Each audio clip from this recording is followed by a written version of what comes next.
So no more double inputting information from go high level into spreadsheet. So let's imagine you've got a couple of properties you're looking at. You put all the information to go high level and you want to underwrite these two properties. So what you'll do is you'll send them to the spreadsheet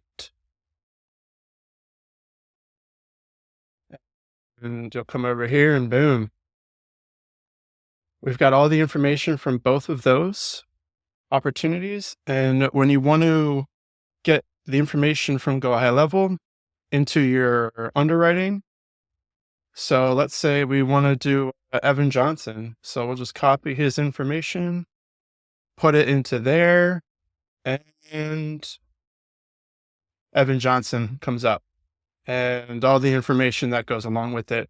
It's all mapped in there.